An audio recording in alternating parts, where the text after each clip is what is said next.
อีกแล้วคนงามสาวน้อยตากลมมีแต่คนเงินขึ้นหน้าตึงแท้แรงลมเราแรงหน้าเราก็เลยตึง หลังจากที่พายุล้มเนาะพายุเป็นพายุล้มก็คือมีล้มแบบบ่ลืมหูลืมตาเลยแบบต้นเชอรี่โนมตัวนึงลงลงมาจดดินประมาณนี้เลยไปเบิ่งว่ามันจะเหลือบ่ลูกเชอรี่จะยังเหลือไว้แต่ซีมบ่ประมาณเนี้ย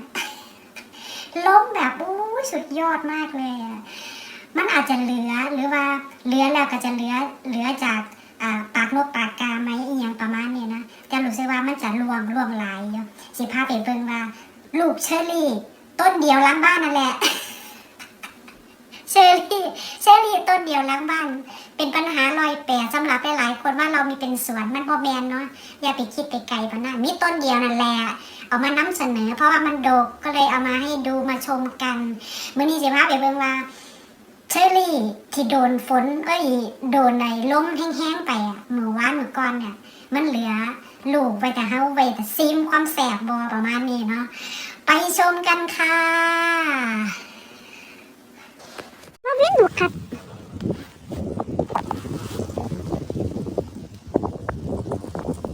มาสำรวจน้องเหมียวพามาสำรวจ หลังจากพายุสงบพายุลมสงบมาดูที่เชอรี่หายเกลี้ยงเลยไปทั้งยวงแต่ก็เหลือซีกนี้อยู่นะคะเด้อน่าจะได้ชิมความแซ่บอยู่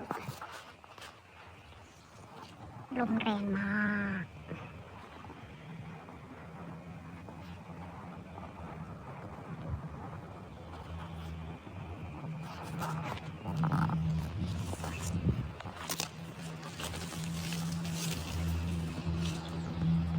ล่วงไปทั้งแถบเลย